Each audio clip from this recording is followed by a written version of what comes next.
우선 정보 처리 기사 이제 실기를 준비를 하신다라고 하면은 시험을 보시기 전에 제일 먼저 해야 되는 게 기출 문제를 반복을 해주시는 게 가장 중요합니다. 자, 왜 그러냐? 자, 단편적인 예로서는 23년 3회차 실기 기출 문제에서 이전에 저희가 문제가 20문제죠. 20문제 중에 5문제가 기존 기출 문제에서 똑같이 출제가 되었어요. 이제 뭐 똑같지 않다라고 하면은 이제 숫자만 약간 바뀐 정도? 자, 그래서 20문제 중에서 5문제가 기존 기출문제에서 출제가 된다라는 거는 뭐 유독 23년도에 많이 나온 거기는 하고 보통은 한 2문제 정도? 3문제 정도가 기출문제에서 출제가 되는 것 같아요. 자, 그렇다라고 하더라도 2문제, 3문제 결코 버릴 수가 없죠. 그렇기 때문에 기출문제에 대한 의존도가 이제 출제자 입장에서는 그렇게 낮지 않다라고 생각을 해주셔야 될 것 같아요. 그래서 합격 커트라인이 이제 12문제 60점인 거잖아요. 그래서 그거라고 했을 때 이제 반복적으로 기출문제는 다 외워두셔야 된다라는 게 우선 제 생각이고요. 여러분 이제 합격률을 높이려고 하면은 최대한 그걸 이제 봐주셔라 라고 하는 거고 20년도에는 이제 뭐에 대해서 서술하시오. 뭐 예를 들면은 뭐 살충제 패러독스란 무엇인지 쓰시오. 이런 식으로 하는 문제들이 많이 나왔었는데 논술형인 거죠. 자, 근데 23년도부터는 그 문제들이 거의 나오지 않았어요. 그래서 용어 문제가 굉장히 많이 나왔습니다. 뭐에 대해서 차라라랑 나열을 해놓고 이거에 대해서 쓰는 그 문제들. 자, 그렇기 때문에 이것도 문제의 출제 경향이 약간 바뀌었다라고 왜냐면은 그 논술형을 쓰게 되면은 이 사람들도 채점하는 데 있어가지고 약간 이걸 맞았다고 해줘야 되나 틀렸다고 해야 되나 이거에 대한 약간의 그 회의들이 굉장히 길어질 수 있기 때문에 용어를 쓰면은 얘는 확실히 맞고 틀리고가 명확하잖아요. 그래서 약간 그 추세로 이제 대체되고 있는 것 같고 앞으로도 논술형 문제는 이제 비중이 많이 나와도 한 문제 이렇게 될 것 같고 웬만하면 거의 용어 위주의 문제가 출제될 것으로 이제 예상이 돼요. 자, 그리고 이제 저희가 20년도에 NCS로 개정이 됐잖아요. 자, 그렇기 때문에 코드 문제가 굉장히 많이 출제가 됐어요. 프로그래밍 문제가. 자, 근데 프로그래밍을 굉장히 포기하고 계시는 분들이 많으세요. 얘에 대해서 나는 이거는 모르니까 잠깐 두고서 넘어가겠다. 자, 물론 한 문제 정도는 풀 수 없게 내는 문제들? 약간 판별을 하기에는 좀 좋지 않은 노가다 문제들 있잖아요. 그런 문제들이 출제가 되기는 하는데 웬만하면은 여러분들이 배운 지식 안에서 나오는 경우들이 굉장히 많아요. 그리고 범위가 넓어진 거 말고는 사실상 20년도 이전하고도 문제가 크게 달라진 건 없었어요. 자, 그리고 코드 문제가 확실히 엄청 원래는 한 6문제 이렇게 나오면은 많이 나왔네 이 생각을 했었는데 8문제까지도 출제가 된 적이 있었거든요. 자, 그러면 거의 반에 가까운 문제들인 거잖아요. 그래서 문제를 푸실 때 이제 이거에 대한 정답을 외우는 것도 중요하기는 한데 프로그래밍은 사실상 감이잖아요. 이거 잠깐 잃어버리면은 되찾을 수가 없어요. 그렇기 때문에 꾸준히 이제 한두 문제씩이라도 이제 계속 풀어주시면서 이런 개념들 잊지 않아야겠구나라는 생각을 해주셨으면 좋겠고 이제 웬만하면은 요즘에는 또 어떤 식으로 나오느냐 코드랑 SQL 문제 10문제 그리고 영어 관련된 문제 10문제 이런 식으로 20문제가 나오는 경우들이 굉장히 많아요. 그래서 예전에는 코드 문제를 포기를 해도 내가 이 개념들 그냥 다 외워버리겠다라고 생각을 하면은 합격을 하실 수 있었던 분들이 많았지만 지금은 이제 코드가 합격을 이제 약간 선택이 아닌 필수 조건이 되었다? 라는 거를 알아두셔야 되고 깊이 있게까지는 요청드리지 않더라도 기본적인 저희 자바, C 언어, 파이썬 공부했던 문법들 얘는 진짜 꼭 알고 가셔야 된다라는 겁니다. 그래서 모르겠으면 다시 과거로 돌아가셔가지고 문제들 풀어보셔야 된다라는 거. 그리고 그걸 모르고 시험을 보겠다라고 하는 거는 약간 시험비 낭비다라는 거를 알아두셨으면 좋겠습니다. 자, 그리고 굉장히 시험 범위가 넓어요. 그쵸? 자, 그렇기 때문에 그 범위를 무작정 다 외우는 거는 무리다라고 생각을 하고 전반적인 범위에 대해서는 저희가 한번 싹 풀긴 했잖아요. 이쪽에는 이런 내용들이 있었고 이런 내용들 나왔었었지 라는 거에 대해서 이제 학습을 했다라고 하면은 여러분들도 책으로 공부하시죠. 한 번은 더 확인을 한번 해주시고 순서에 대한 흐름에 대해서 보셨다라고 하면은 그 문제를 하나를 풀 때 한 문제가 나왔다라고 하면 그거에 대한 부가적인 개념들 있죠. 딱 그 문제만 보고 넘어가는 게 아니라 얘한테 딸린 문제들 그런 개념들도 같이 흐름을 이해하는 방향으로서 학습을 하셨으면 좋겠다라는 거.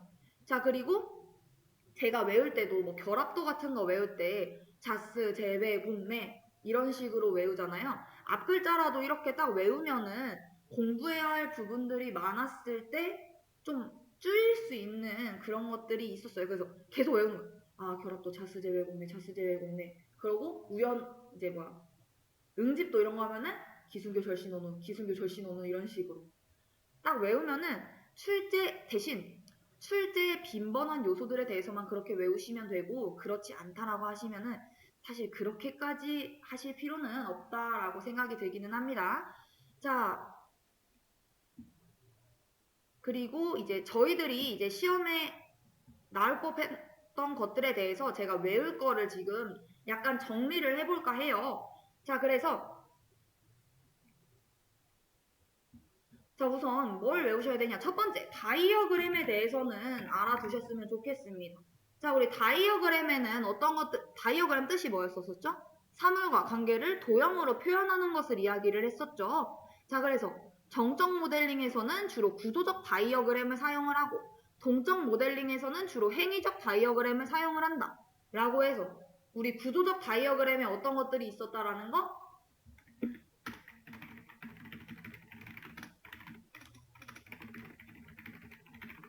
구조적 다이어그램에는 클래스 다이어그램, 객체 다이어그램, 컴포넌트 다이어그램, 패치 다이어그램, 복합체 구조 다이어그램, 패키지 다이어그램, 그리고 우리 행위 다이어그램에는 어떤 것들이 있었어요? 유즈 케이스 다이어그램, 시퀀스 다이어그램, 커뮤니케이션 다이어그램, 상태 다이어그램, 활동 다이어그램, 상호작용 개요 다이어그램, 타이밍 다이어그램 이런 것들이 있었죠. 자, 그래서 그 다이어그램이 뭔지 그리고 구조적 다이어그램, 행위적 다이어그램으로 각각 분리를 해서 이 다이어그램에는 어떤 것들이 있었고 이 다이어그램에는 어떤 것들이 있었다라는 거를 우선 알아두셨으면 좋겠고 자, 그리고 제가 아까도 말씀드렸다시피 결합도라고 하는 게 있었습니다. 자, 결합도는 뭐죠? 모듈과 모듈 간의 상호 의존도 또는 그 모듈과 모듈 사이의 연관 관계를 이야기를 했었죠. 그래서 결합도와 품질은 반비례 관계다라고 해서 결합도가 약할수록 품질이 좋다라는 이런 것들도 알아두셔야 돼요. 독립성도 결합도가 약하면은 독립성이 높다라는 거 같이 알아두셨죠. 그리고 결합도가 강하면 어떤 특징이 있어요? 당연히 유지보수 작업하는 게 어렵겠고 시스템을 구현하는 것도 어렵겠죠. 자, 그래서 그 결합도 안에 어떤 것들이 있었죠? 우리 두음 법칙을 이용해서 앞 글자 하나씩 외우시라고 얘기를 했었는데 자스, 제외, 공매 이렇게 해서 자료 결합도, 스탬프 결합도, 제어 결합도, 외부 결합도, 공통 결합도, 내용 결합도 기억나시죠? 자, 지금 하면서 이제 개념을 정리를 하셔야 되는 거예요. 외워야 될 것들에 대해서만 말씀드리는 거고 자, 우리 결합도라고 하는 거에서 자료 결합도는 자료 요소로만 스탬프 결합도는 배열이나 레코드 등의 자료 구조가 전달될 때 그리고 제어 결합도는 그 내부의 흐름들을 제어 신호를 이용을 해가지고 통신하고 제어 요소들을 이제 전달을 하기 위해서 자, 그리고 외부 결합도는 외부의 다른 모듈에서 참조를 할 때 공통 결합도는 공통 데이터 영역을 이제 여러 모듈들이 사용을 할 때 그리고 내용 결합도는 그 내부 자료들을 직접 참조할 때 기억나시죠, 여러분? 자, 그리고 응집도는 뭐예요? 결합도가 모듈 그리고 다른 모듈 이것들 간의 관계를 이야기를 한다라고 하면은 응집도는 그 모듈 내에 서로 요소들이 관련되어 있는 응집되어 있는 정도를 이야기를 한다라고 했었잖아요. 자, 그래서 약간 정보은닉의 개념과 유사하다. 그거를 개념을 확장을 시킨 것이다. 라고 얘기를 했었고 그 모듈이 독립적인 기능으로 정의되어 있는 정도를 이야기하는 게 응집도. 그래서 응집도는 품질과 비례관계다. 라고 해서 응집도가 높으면 품질도 높은 거고 낮으면 낮은 거고 독립은 당연히 응집도가 높을수록 독립성이 높다라고 얘기할 수 있다라고 했었던 것도 같이 기억하시죠? 자, 그래서 얘기 나왔었던 게 또 뭐였어요? 기순교, 절신온우. 자, 기능적 응집도, 순차적 응집도, 이제 교환적, 통신적 응집도, 절차적 응집도, 시간적 응집도, 논리적 응집도. 이렇게 해서 기능적 응집도는 기능 요소들과 단일 문제로만 연관되어 있을 경우, 순차적은 하나의 활동으로부터 나온 데이터가 다음 활동의 입력 데이터로서 사용이 될 때, 그래서 그 순차적이라고 하는 것과 절차적 응집도라고 하는 그 키워드들 헷갈리지 말고 외워두셔라 라고 얘기를 했었고, 그래서 절차적 응집도는 뭔데? 라고 얘기를 하면은 그 모듈들이 다수의 기능을 가질 때 그 기능들을 순차적으로 수행을 할 경우에는 순차적 응집도다, 절차적 응집도다 라고 얘기를 했었죠. 자, 그 통신적은 이제 입력과 출력을 이용을 해가지고 서로 다른 기능을 수행하는 구성 요소들이 모였을 경우에 응집도를 이야기를 했고, 시간은 특정 시간에 처리되는 거, 논리적은 이제 유사한 성격을 갖고 있는 것들을 이제 하나의 모듈로 형성되는 경우에 응집도를 이야기를 한다. 자, 그 우연적 응집도는 진짜 우연적으로 이제 상관없는 애들끼리 응집되어 있는 경우에 이야기를 했었죠. 자, 그리고 이제 또 알아야 되는 게 패턴들에 대해서 알아줘야 되겠죠. 디자인 패턴들이랑. 자, 그래서 우리 그 안에는 패턴들에는 생성 패턴, 그리고 구조 패턴, 그리고 행위 패턴, 이런 것들이 있었고, 생성 패턴이라고 하는 거는 이제 객체의 생성과 참조 과정을 샘플화를 해가지고 객체가 생성되고 변경되고 이렇게 되더라도 그 프로그램 구조에 영향이 받지 않게끔 그렇게 해서 프로그램의 유연성을 더하게 해주는 것들. 자, 그리고 그 생성 패턴 안에 있었던 것들 중에서 꼭 알아두셔야 되는 거 뭐뭐 있었어요? 싱글톤 패턴, 그리고 프로토타입, 그리고 빌더, 팩토리 메소드, 그리고 추상 팩토리. 기억나시죠? 이렇게 5가지 있었던 거. 자, 그리고 구조 패턴이라고 하는 거는 클래스라던가 객체라던가 이런 것들을 조합을 해가지고 더 큰 구조로 만들 수 있게끔 해주는 패턴. 자, 그래서 이 구조 패턴 안에는 어댑터 패턴, 그리고 브릿지, 그리고 컴포지트, 그리고 데코레이터,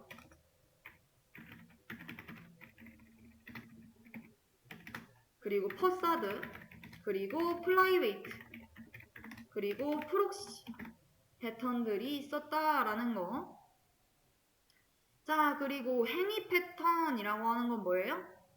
클래스나 그 객체들이 서로 이제 상호작용하는 방법이나 이제 책임 분배를 하는 것을 정의하는 것을 이야기를 하죠. 자, 그래서 그 안에는 우리 책임 연쇄 기법이랑 그리고 커맨드, 그리고 인터프리터, 그리고 반복자, 중재자, 메멘토, 옵서버, 그리고 상태, 전략, 그리고 템플릿 메소드, 방문자, 요런 패턴들이 있었구나 라는 거를 기억을 해두셔야 되고, 내가 행위 패턴은 너무 많아서 못 외우겠다 라고 생각을 하시면은 그 위에 있는 2개를 외우시면 되겠다. 생성 패턴과 구조 패턴을 외우고 그 외에 행위 패턴에 이런 것들이 있기는 했었는데 이게 이거였구나 라는 거를 알아두셔야 되고, 그리고 저희들이 이제 저번 주에 배웠었던 디지털 저작권 관리의 흐름도. 자, 우리 어떤 거 배웠었냐면은 클리어링 하우스, 그리고 콘텐츠 제공자, 그리고 패키저, 그리고 콘텐츠 분배자, 그리고 콘텐츠 소비자, 그리고 DRM 컨트롤러, 그리고 보안 컨테이너. 요런 개념들이 있었던 거 기억나실까요? 기억 안 나실까요? 자, 우리 그래서 그림을 한번 살펴보게 되면은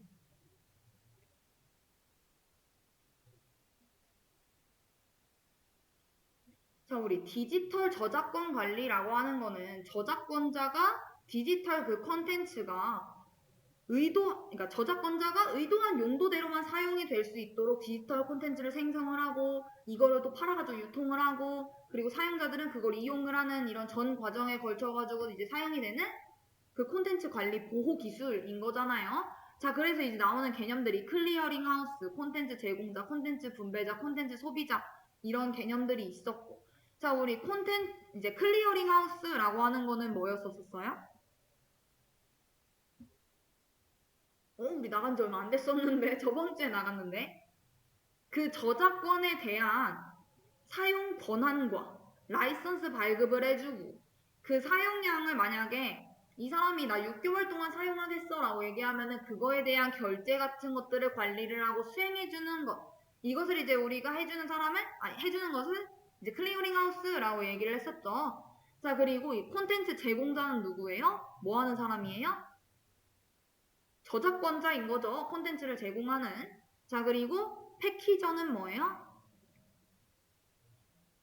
콘텐츠를 메타데이터하고 함께 배포 가능한 형태로 묶어가지고 암호화하는 프로그램을 이제 패키저라고 얘기를 했었고 이제 중간에 있는 요 콘텐츠 분배자라고 하는 사람은 암호화된 콘텐츠를 유통시키는 사람.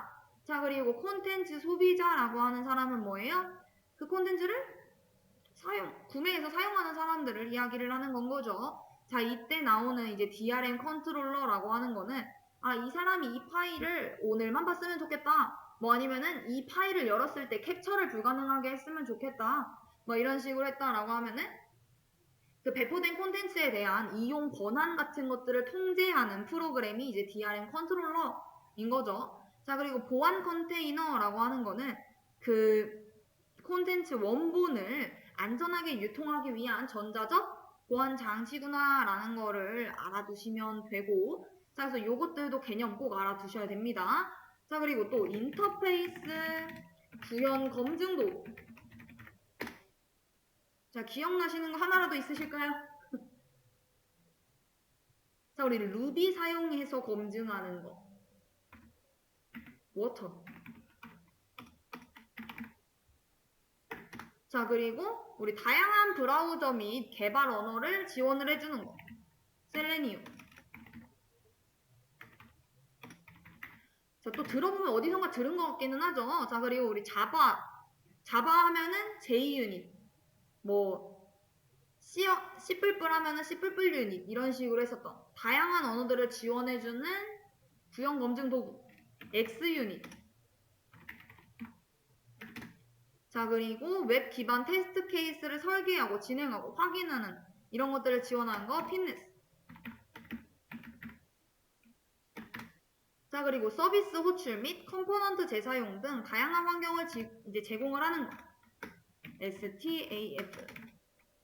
자, 그리고 이 핏니스하고 STAF 그 두 가지의 그 장점들만 모아가지고 이제 만든 프레임워크가 뭐예요? NTAF. 기억나시죠? 자, 그래서 이런 것들이 있었구나라는 거를 알아두셔야 된다라는 거. 그리고 속성이란 무엇인지도 알아두시고 그 속성에는 기본 속성, 설계 속성, 파생 속성 이렇게 나뉘는데 기본 속성은 진짜 딱 그 업무 분석을 통해서 정의한 속성. 제일 많죠. 그냥 제품명 이런 것들이 속성이 되는 거니까. 그리고 설계 속성은 업무상 존재하지는 않는데 그 설계 과정 속에서 도출해내는 속성. 뭐 예를 들면 제품 코드 같은 것들. 그리고 파생 속성이라고 하는 거는 그 다른 속성으로부터 파생된 그 속성들. 제품 판매량이라던가 그 제품을 팔아가지고 얻은 수익들 이런 것들이 되겠죠. 자, 그리고 이제 또 알아두셔야 되는 거. 정규화죠. 정규화. 기억나시죠? 정규화 왜 했는지도 기억나셔야 되고 정규화 과정은 1, 2, 3 그리고 보이스 코드 그리고 4, 5 요 순서구나 라는 걸 알아두셔야 되고 자, 1정규형 자, 이때는 어떤 것들로만 구성이 되어 있어야 되죠? 어떤 것들을 보고서는 제1정규형이라고 얘기를 해요? 우리 키워드로 해서 외국인 선생님이 이제 물어보는 거죠. 제가 두부 사고 싶다라고 얘기하니까 두부 이거 다 줘? 이런다라고 얘기했잖아요. 그래서 도부 이결 다 줘 이렇게 해서 도메인 원자값으로만 구성.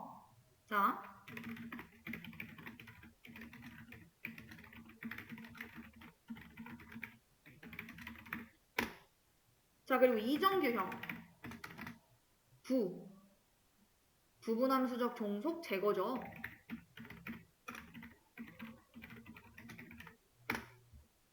그래서 기본키가 아닌 모든 속성들이 그 기본키에 대해서 완전함수적 종속을 제거를 할 때. 자 그래서 우리가 어떤 예시를 들어드렸었어요 그때?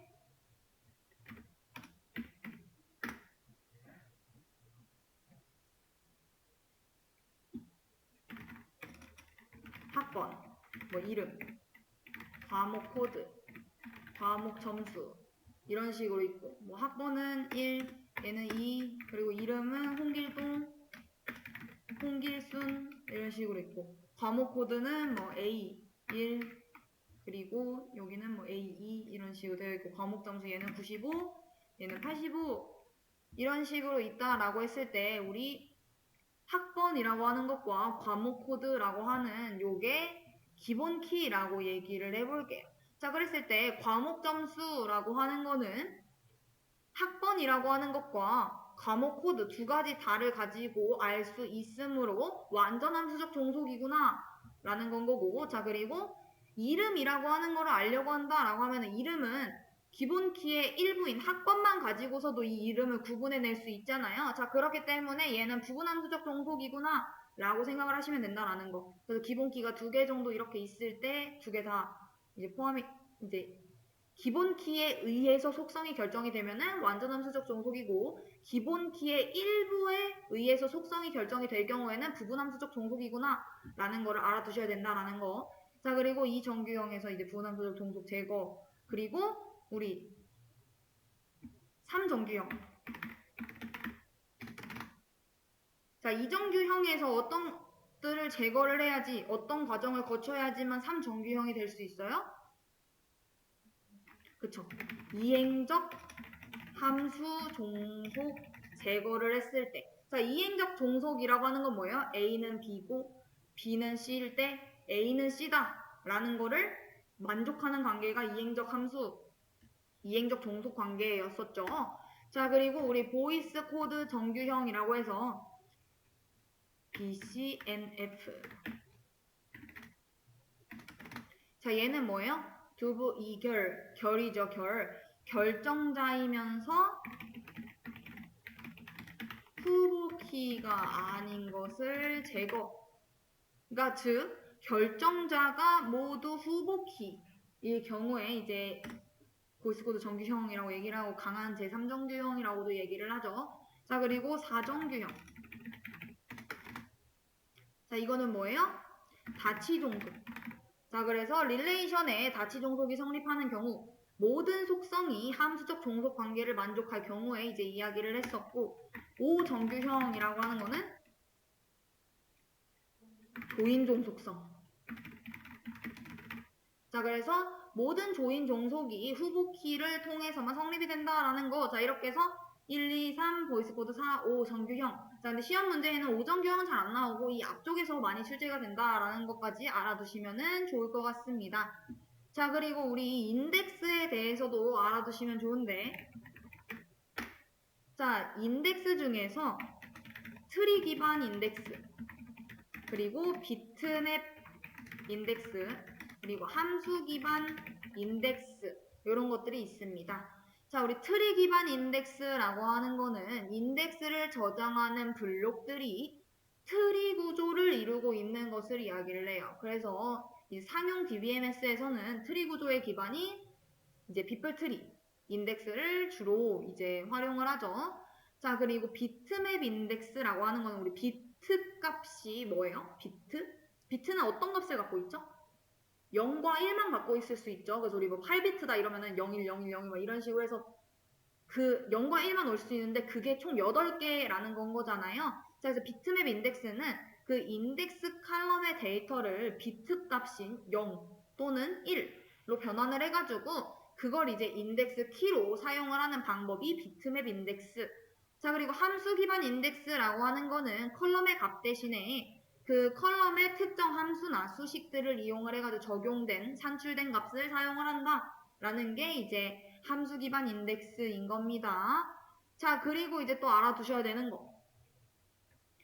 우리 암호화 방식 중에서 개인 키,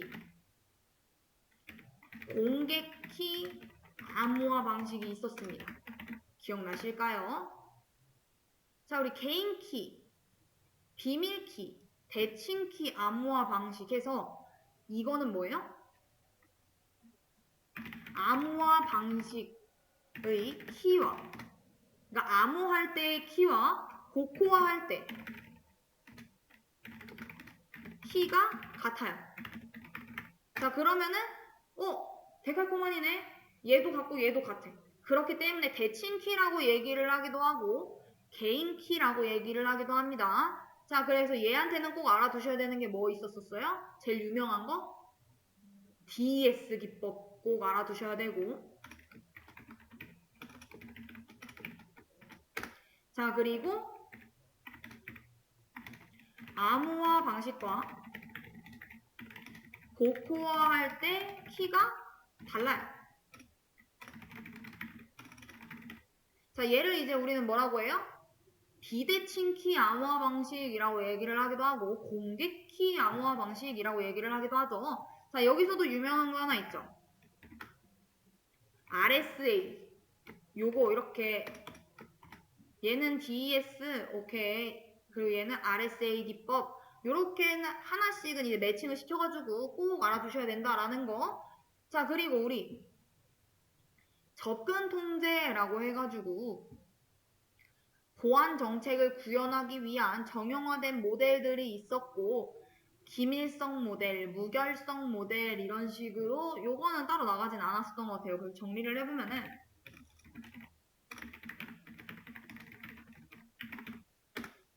자, 얘는 왜 모델이 구현이 되었다? 보안 정책을 구현하기 위한 정형화된 모델이다.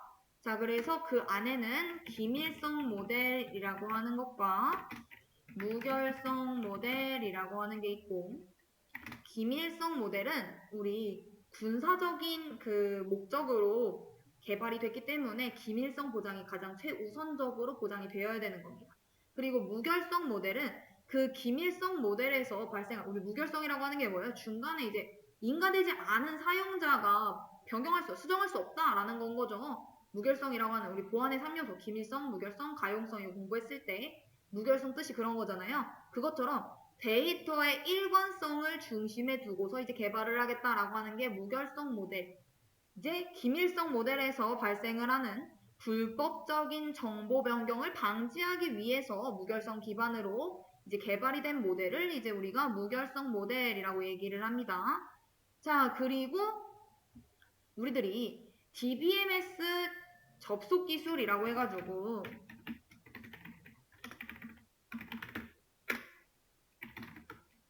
JDBC 그리고 ODBC 요것들을 스치듯이 그냥 이름만 딱 들어보고 넘어갔던 걸로 기억을 하고 있어요. 자, 우리 J로 시작하는 거 보니까 또 얘 뭐를 기반으로 하겠어요? 그쵸, 자바죠. J로 시작하면은 약간 자바의 확률이 굉장히 높죠. 자, 자바 언어 그리고 우리 자바 SE에 포함이 되어 있고 JDBC 클래스는 자바 SQL이라고 하는 거에 포함이 되어 있습니다. 자, 그래서 얘는 접속하려고 하는 DBMS에 대한 드라이버가 필요하다라는 특징이 있고 이름도 자바 데이터베이스 이런 식으로 따가지고 온 거예요. 자바 데이터베이스 그리고 커넥티브 맞나요?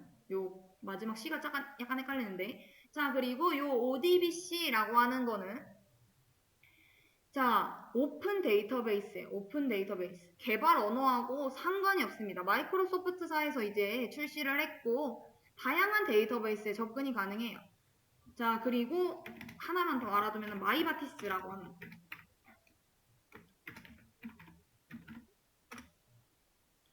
자, 마이바티스는 SQL을 거의 그대로 사용을 할 수 있어가지고 국내 환경에 적합하고 SQL 문장을 사용을 해가지고 XML 파일을 만들고 맵핑을 통해가지고 이제 SQL을 실행하는 것을 이야기를 합니다. 자, 그래서 얘도 오픈소스 접속 프레임워크이고 JDBC 코드를 단순화해서 사용할 수 있다라는 특징이 있습니다. 자, 그리고 이제 또 알아두셔야 되는 거 뭐뭐 있었어요? 우리 SQL에서 공부했었던 DDL, DML, DCL 기억나시죠?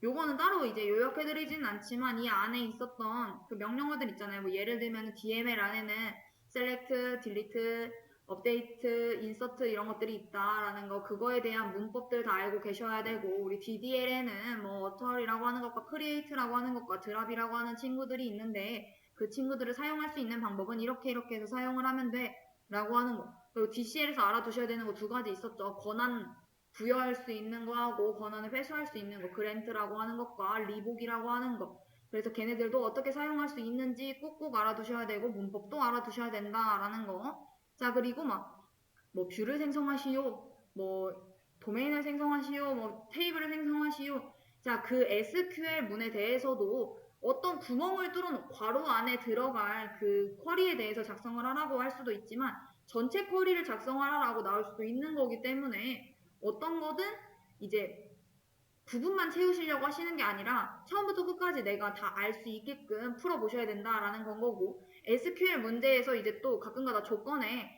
세미콜론을 세미콜론을 이제 생략해도 된다라는 말들이 있지만 없는 경우들이 있을 수가 있어요. 그럴 경우에 세미콜론 찍지 않으면은 감점이 되거나 아니면 틀렸다라고 될 수 있는 거기 때문에 꼭 가능하면은 세미콜론을 찍어주시고 상관없다라고 하면은 찍어도 그만 안 찍어도 그만인 거잖아요. 그러면은 웬만하면은 찍는 게 낫겠죠. 어차피 찍어야 되는 거.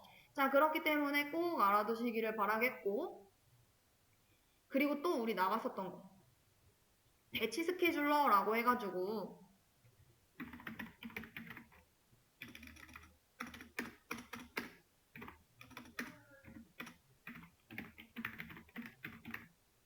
뭐였어요? 배치 스케줄러는 일괄 작업할 때 사용하는 건 거잖아요. 그 시간 되면 알아서 맞춰서 자동으로 수행해줘 이렇게 하는 거.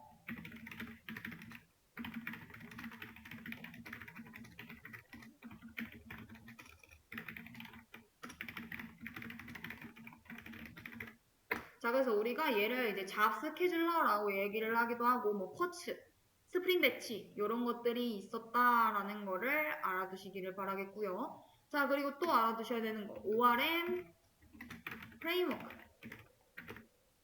자, ORM을 구현을 하기 위해서 그 구조와 구현을 위해 여러 필요한 기능들을 제공하는 소프트웨어를 이제 이야기를 했었고, 자, 그 안에 뭐 자바에는 뭐 JPA, 뭐 C++에는 ODB, 그리고 파이썬에는 장고, 그리고 뭐 PHP에는 뭐 레드빈 이런 식으로 뭐 그런 친구들 다 조금씩 알아두시면 될 것 같고, 우리 PCB.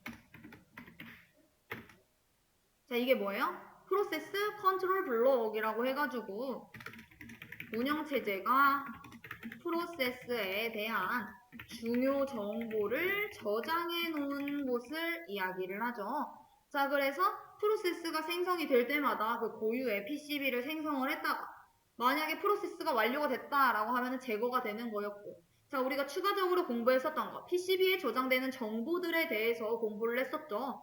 프로세스의 현재 상태, 포인터, 뭐 프로세스 고유 식별자, 그리고 계정 정보, 입출력 상태 정보 이런 것들이 저장이 된다라고 했었고, 이때 이제 또 알아두셔야 되는 게 뭐였었어요? 프로세스 상태 전이도.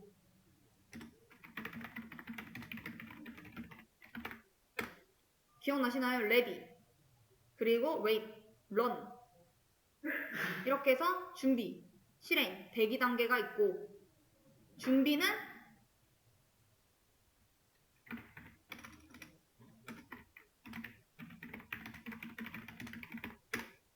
기억 안 나시나요? 얘는 꼭 외워두시라라고 제가 말씀드렸었는데 그 그림도 보여드렸었죠. 자, 어떤 그림이냐라고 얘기하면은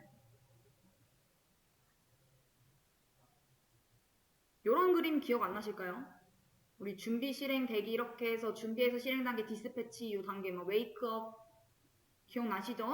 자, 그렇게 해가지고 우리 제출이 돼서 접수가 되면은 이제 준비가 될 텐데 이제 준비라고 하는 거는 프로세서를 할당받기 위해서 기다리고 있는 준비 상태라고 얘기를 했었고, 그리고 실행 상태는 그 준비 상태에 있었던 친구가 프로세서를 할당을 받아가지고 실행이 되고 있는 상태가 실행. 그리고 프로세스 수행이 완료되기 전에 만약에 그 주어진 시간이 종료가 됐다, 할당됐던 시간이 종료가 됐다라고 하면은 프로세스는 다시 준비 상태로 돌아가게 되는 건 거고, 그게 아니다라고 얘기를 하면은 이제 대기 상태로 전이가 되겠죠. 자, 그리고 만약에 정확하게 다 끝났다라고 하면 이제 종료가 될 거고요. 자, 그때 이제 대기 단계는 또 뭐였어요? 프로세스의 입출력 처리가 이제 필요하게 되면은 실행 중인 프로세스는 대기 상태로 전이가 되고, 이제 CPU 프로세스의 입출력 처리가 필요하게 되면은 현재 실행 중인 프로세스가 중단이 되고 입출력 처리가 완료될 때까지 대기하고 있는 상태가 대기인 거죠. 제가 말을 잘못했네요. 자, 그러면서 이제 상태전이 관련된 용어들 중에서 알아두셔야 되는 거 뭐 있었다? 디스패치,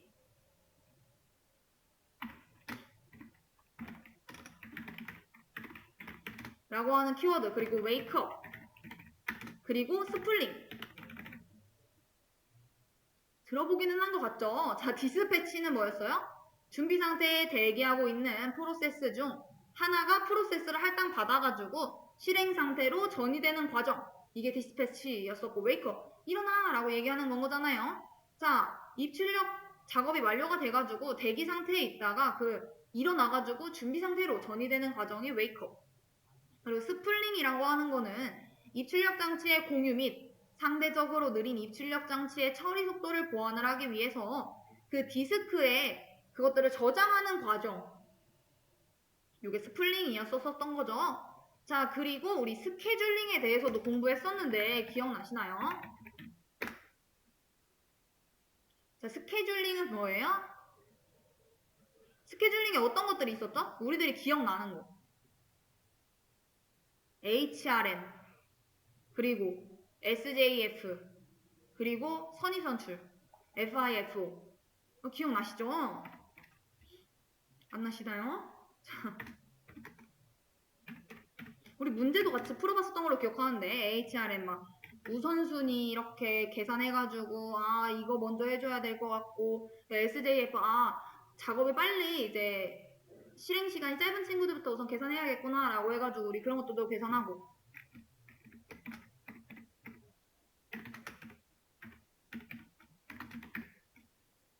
우리 공부했었던 거 이거 스케줄링 잘 확인을 해주시고, 그 비선점 스케줄링이라고 하는 거는 뭐냐, 그리고 선점 스케줄링이라고 하는 건 뭐냐, 이런 것들에 대해서도 저한테 질문이 온 적이 몇 번 있었어요. 자, 비선점 스케줄링은 뭐예요? 선점을 못 해준다라는 거죠. 자, 우리가 약간 식당에 갔어요. 저 자리 내가 선점할래. 뭐 예약 걸어놓는 것처럼. 이렇게 여기 자리 안 돼요 라고 얘기할 수 있는 거 있잖아요. 자, 선점은 강제적으로 종료해가지고 얘한테 막 줄 수 있는 거, 이런 게 선점이고, 비선점은 강제 종료가 불가능합니다. 즉 이미 할당됐어요, CPU가 다른 친구한테. 자, 그러면은 그거를 다른 프로세스가 강제적으로 빼앗아서 사용할 수 없다라는 건 거예요. 즉 프로세스가 CPU를 한번 할당을 받았다라고 하면은 그게 완료될 때까지 사용이 되는 게 비선점 스케줄링. 그리고 선점 스케줄링은 얘가 우선순위가 더 높아 이러면은 그냥 얘한테 바로 CPU 줘버리는 거죠. 강제적으로 빼앗아가지고 줘버릴 수 있는 거. 그게 선점 스케줄링이구나 라는 거 알아두시고, 자, IP 주소라고 하는 것부터 다시 한번 나가보겠습니다. 자, 우리 IP 주소도 공부했었습니다. 자, 이거 뭐였죠? 인터넷에 연결이 된 컴퓨터를 구분하기 위한 고유의 주소를 이제 우리가 IP 주소라고 얘기를 했었고, 8비트씩 내부분 총 32비트로 구성이 됐었던 게 IPv4라고 했었던 거. 자, 그리고 IPv6는 몇 비트씩이죠?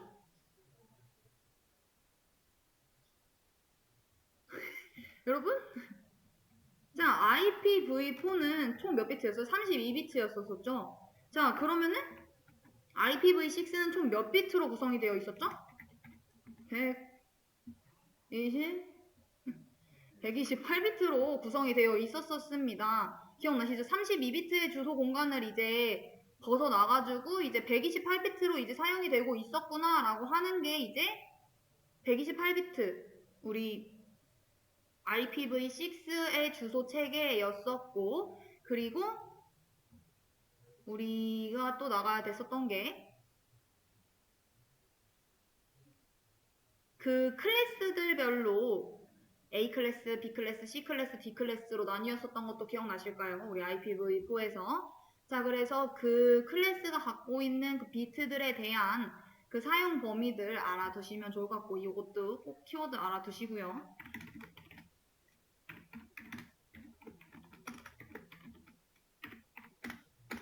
그리고 OSI 모델. 우리 7계층에서 기억나실까요? 물대내 전세표응. 자, 물리계층은 뭐였어요? 전송에 필요한 두 장치 간의 실제 접속과 절단 등 기계적, 전기적, 기능적, 절차적인 특성에 대해서 규칙을 정의해 놓는 것이 물리계층이었었고, 데이터 단위는 비트, 그리고 관련된 장비는 리피터라고 하는 거, 허브라고 하는 것들이 있었죠. 어쨌든 물리적인 전송 매체와 신호 방식을 정의하는 것이 이제 물리계층. 자, 그리고 데이터 링크 계층. 자, 얘는 뭐 하는 거였죠? 두 개 인접해 있는 그 개방 시스템들 간에 효율적인 정보 전송을 할 수 있도록 하는 것이 이제 얘가 하는 일이었었고, 주된 기능으로는 흐름 제어, 그리고 뭐 오류 제어, 순서 제어, 이런 것들. 자, 그래서 관련 장비로는 브릿지, 그리고 데이터 단위는 아까 전에 물리계층은 비트였다라고 하면 얘는 프레임이죠. 자, 그리고 네트워크 계층. 자, 얘는 개방 시스템들 간의 네트워크를 연결을 이제 관리를 하고 데이터의 교환 및 중개 기능을 하는 그 역할인 거죠. 자, 그래서 얘한테서 하는 제일 큰 역할, 경로 설정이죠. 라우팅. 자, 그리고 패킷 정보 같은 것들을 전송하는 것들을 수행을 한다라는 거. 그래서 관련된 장비는 라우터. 그리고 데이터 단위는 패킷. 자, 그리고 전송 계층. 자, 이건 뭐예요? 논리적 안정과 균일한 데이터 전송 서비스를 제공하는 것이 이제 전송 계층인 거고, 우리 공부해보면은 비신뢰성, 그리고 신뢰성 이렇게 해서 TCP, UDP 공부했었던 거 기억나실까요? 우리 신뢰성 있는 TCP 전송은 뭐 메일, 이메일 같은 것들이 이제 해당이 되고, UDP라고 하는 건 우리 실시간 스트리밍 같은 거, 유튜브에서 이렇게 하는 거. 중간에 뭐 오류 발생하더라도 그 빠짐없이 그냥 다 다음으로 넘어가잖아요. 비신뢰성이다라는 거. 그래서 얘가 하는 일은 뭐 다중화, 오류 제어, 주소 설정, 흐름 제어 이런 것들이 될 거고, 관련된 장비는 게이트웨이, 데이터 단위는 세그먼트. 자, 물대내 전까지 왔으니까 세에 가야죠. 세션 계층. 자, 세션 계층은 송수신 간의 관련성을 유지를 하고 대화를 제어하는 것을 담당하고 있고요. 자, 세션 계층에서 이제 동기점이라고 하는 게 나온다라고 하면은 동기점은 뭐예요?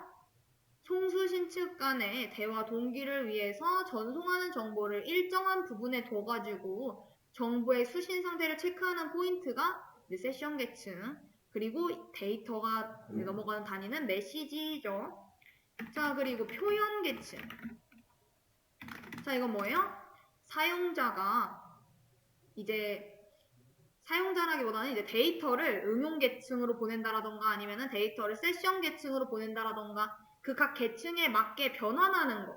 우리 그 중간다리 역할을 해주는 친구가 표현 계층이었었죠. 자, 그래서 서로 다른 형태의 이제 갖는 시스템들 간에 상호 접속을 위해서 필요한 계층이구나 라는 거 알아두시면 되고, 얘도 역시 데이터 단위는 메시지이며 얘가 하는 일은 코드 변환, 데이터 암호화, 구문 검색, 뭐 문맥 관리, 데이터 압축 이런 것들이 이제 여기에 해당이 됩니다. 자, 그리고 마지막 응용 계층은요.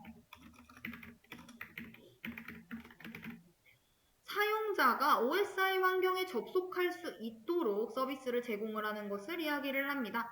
그래서 프로세스 간의 정보 교환, 이제 가상 터미널 등의 서비스를 제공을 하고, 자, 그리고 또 알아두셔야 하는 거, 우리 방법론들에 대해서 공부를 많이 했었는데 애자일 방법론 기억나실까요? 자, 애자일 방법론은 뭐죠? 고객의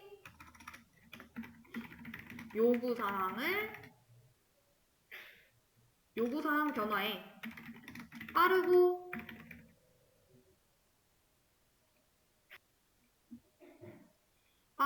유연하게 대응하도록 일정한 주기를 반복하면서 개발 과정을 진행하는 방법론을 이야기를 합니다. 자, 그리고 이거 외에도 여러 가지 있었는데 어떤 것들이 있었냐? 컴포넌트 기반 방법론이라고 해가지고 CBD 방법론. 컴포넌트를 조합을 해가지고 새로운 애플리케이션 만드는 방법론. 그리고 이거 말고도 구조적 방법론. 정형화된 절차에 따라가지고 사용자의 요구사항을 파악을 해서 문서화하는 처리 중심의 방법론. 이 말고 정보공학 방법론이라고 하는 것도 있었죠. 그래서 정보 시스템 개발을 위해서 계획, 분석, 설계, 구축의 정형화된 기법들을 상호 연관성 있게 통합하고 적용하는 자료 중심의 방법론. 자, 그리고 이제 우리 소프트웨어 비용을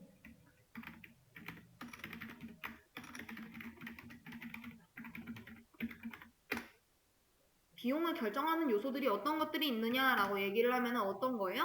프로젝트적인 요소가 있고 자원 요소가 있고 생산성 요소가 있습니다.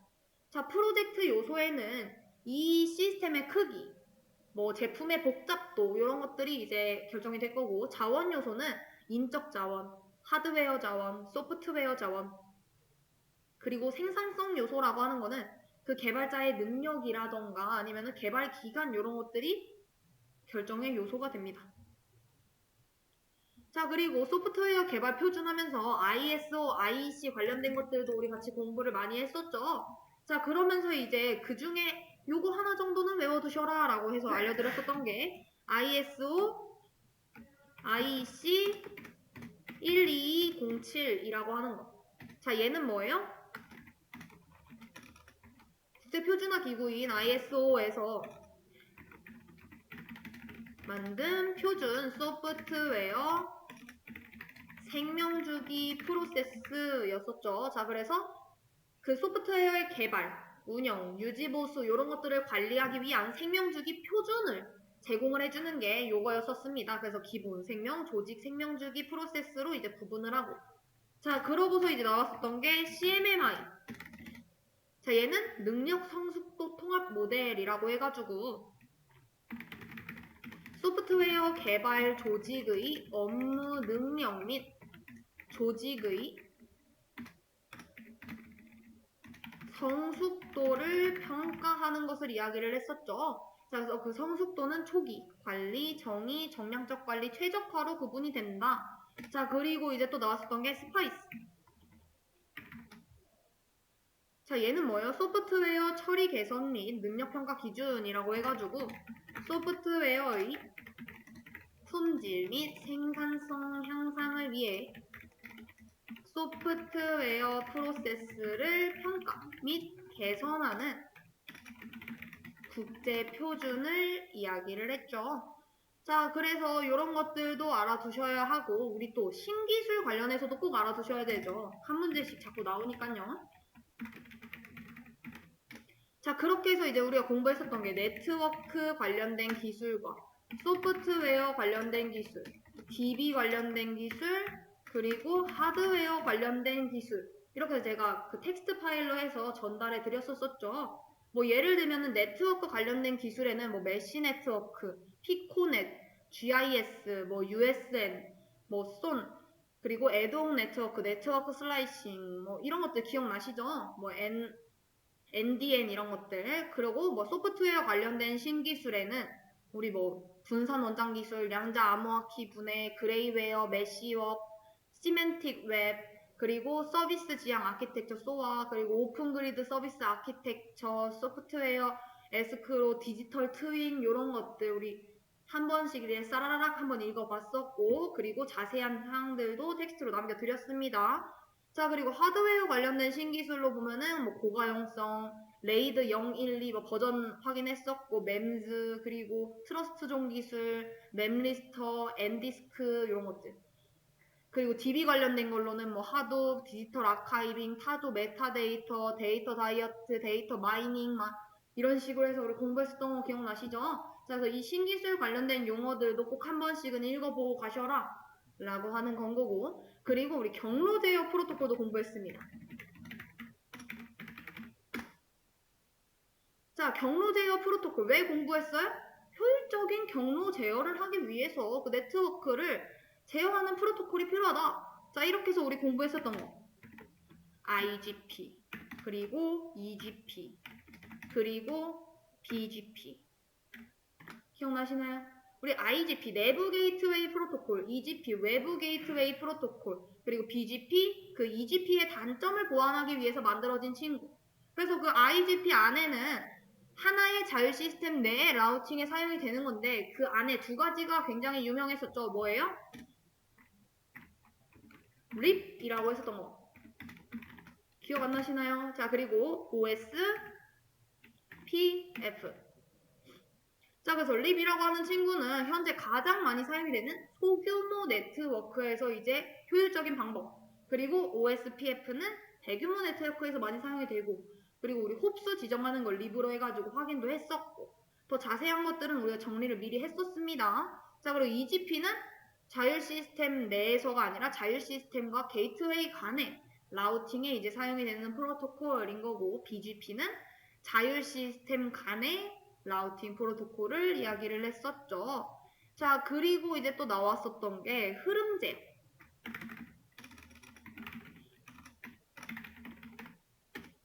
자, 흐름 제어라고 하는 건 뭐예요? 당연히 그 네트워크 내에 흐름이 잘 이렇게 흘러가야 되는데, 원활하게 흘러가기 위해서 송수신되는 그 사이에 패킷량이라던가 아니면 뭐 속도라던가 이런 것들을 제어를 하겠다.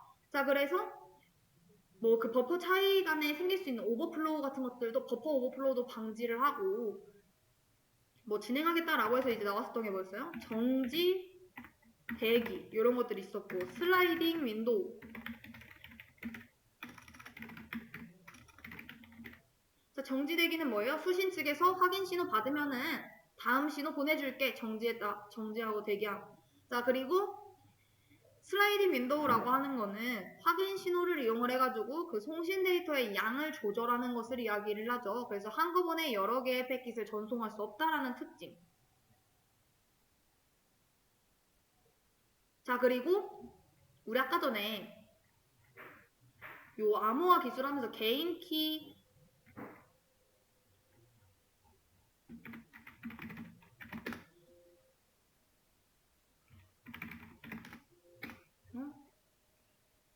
개인 키 공개 키가 있었을 텐데, 여기 있죠. 자, 개인 키 공개 키 암호화 방식에 대해서 보면서 이 암호 알고리즘이라고 하는 게 뭔지는 아셨나요? 암호 알고리즘 당연히 그냥 일반 평문을 암호문으로 암호화된 문장으로 바꾸는 걸 이제 우리가 암호화라고 얘기를 하는 거죠. 암호 알고리즘.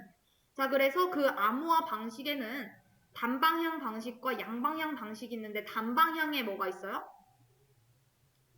다시 풀지를 못하는 해시 암호 알고리즘 기억나시나요? 자, 그리고 양방향에는 요 공개키 암호화 방식과 이제 개인키 암호화 방식이 이제 나뉘어지게 되는 거죠. 자, 그래서 이 해시라고 하는 것들을 까먹었을까봐 알려드렸었고, 그리고 요 안에 DES라고 하는 게 뭐였다? 뭐 미국 MBS에서 해가지고 블록 크기는 64비트에 길이는 키 길이가 뭐 56비트인 친구. 자, 그리고 뭐 AES라고 하는 것도 많이 이제 나오죠. 블록 크기 128비트에 키 길이에 따라서 128비트, 192비트, 뭐 256으로 분류해가지고 미국 표준기술연구소에서 개발된 친구들 막 이런 식으로 해서 공부하시면 되고, 막 에이리아라던가 시드라던가 이런 알고리즘에 대해서도 조금 알아두시면 좋을 것 같습니다. 아까 놓친 것 같아서. 자, 그리고 또 이제 우리가 공부했었던 거 뭐냐? 서비스 거부 공격. 기억나시나요? 우리 도스, 디도스에 대해서 열심히 공부했었는데, 다굴과 그냥 한 사람이 막 때리는 거.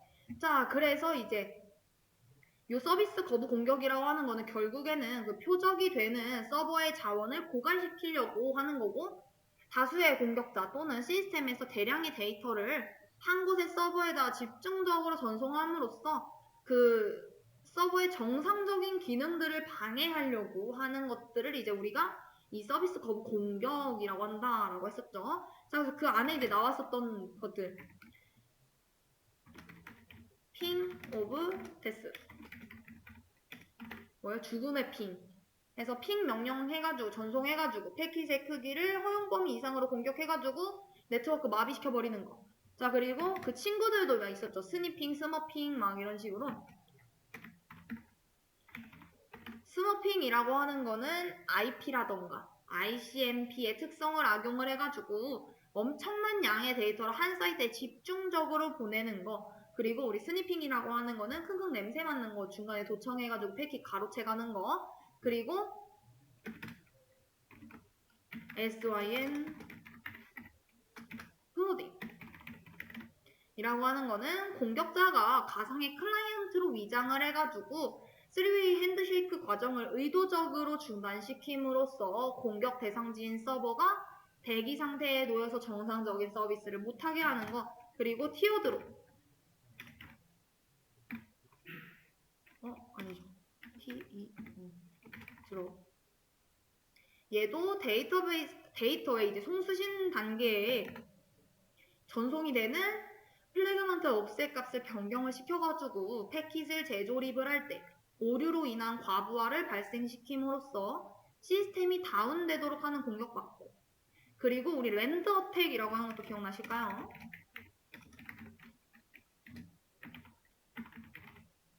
자, 패킷 전송 시 송수신되는 송수신 IP 주소를 공격 대상의 IP 주소로 해가지고 공격 대상한테 무한히 이제 자신에게 응답하도록 하는 그 공격 방법이 이제 랜드 어택이었었고, 이제 디도스 분산 서비스 공격.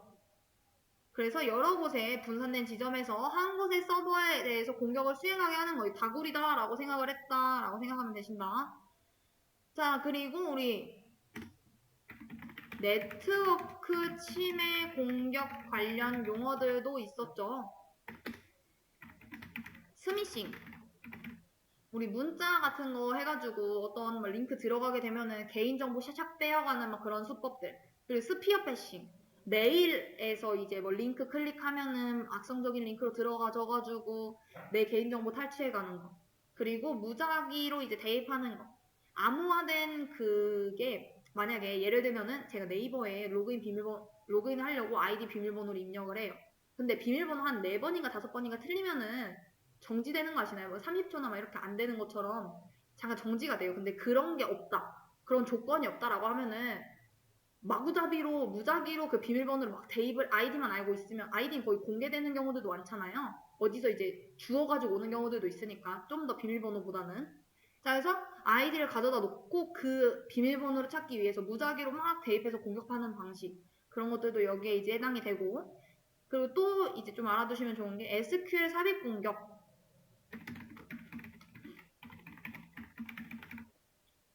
자, 네트워크에 이제 취약한 사이트 발견하면은 그 데이터를 조작하기 위해서 SQL을 삽입하는 그런 공격들 기억해 두셔야 되고, 또 알아두셔야 되는 거. 크로스 사이트 스크립팅. 그 스크립트를 어디다 끼워 넣겠다 이건 건 거죠. 그래서 웹사이트 그 내용을 사용자 브라우저에 표현하기 위해서 사용이 되는 스크립트의 취약점을 악용한 해킹 기법입니다. 자, 얘 말고도 우리 또 공부했었던 게 정보 보안 침해 공격 관련된 용어. 뭐 공부했었어요? 뭐 좀비 PC라던가 CNC 서버, 본넷, 웜, 제로데이 공격, 키로거 공격, 그리고 우리 드라마에 자주 나왔던 랜섬웨어 공격, 백도어 우리 개발자들이 유지보수 쉽게 하려고 잠깐 뒷문 열어놨는데 거기로 이제 침입해가지고 관리자거나 막 다 탈취해서 막 해집고 돌아다니는 거. 트로이몽 막 정상적인 것처럼 이제 기능하는 것처럼 숨어 있다가 갑자기 막 악성 팍 배포하고 막 이러는 거. 우리 요 관련된 것들도 공부했었죠.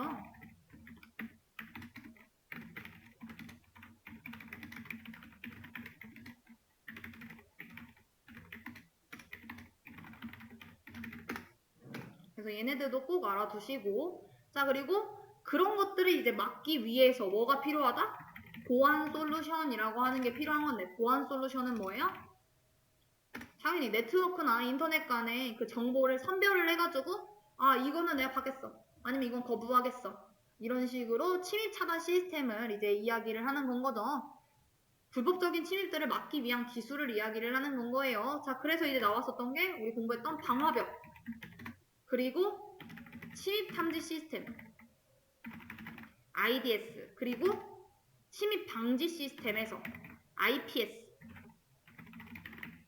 그리고 데이터 유출 방지, DLP, 그리고 뭐 가상사설 통신만 해가지고 우리 VPN 이런 것도 봤었고, 그리고 NAC, 네트워크에 접속하는 내부 PC 그 맥 주소를 IP 관리 시스템에 등록을 한 다음에 일관된 보안 관리 기능을 제공하는 거. 그리고 뭐 ESM까지 써놓을까요? 자, 그래서 다양한 장비에 발생하는 로그 및 보안 이벤트를 통합해서 관리하는 보안 솔루션. 그리고 이거 말고도 이제 추가적으로 알아두시면 좋은 게 이제 EAI. 그 기업 내에서 사용되는 것들, 그 안에 이제 포인트 투 포인트, 그리고 허브 앤 스포크, 그리고 버스, 메시지 버스, 그 하이브리드 이런 방식이 있었구나라는 거 생각하시고, 얘와 이제 친구처럼 다니는 친구가 ESB. 그래서 EBS 생각하시면 된다. 서비스 중심 이렇게 해서 우리 공부했었었죠. 자, 그래서 기본적으로 꼭 우선 알아두셨으면 좋겠는 거 위주로 키워드를 나열을 해봤습니다. 자, 그래서 우선 여기까지 외울 거 정리해봤고요.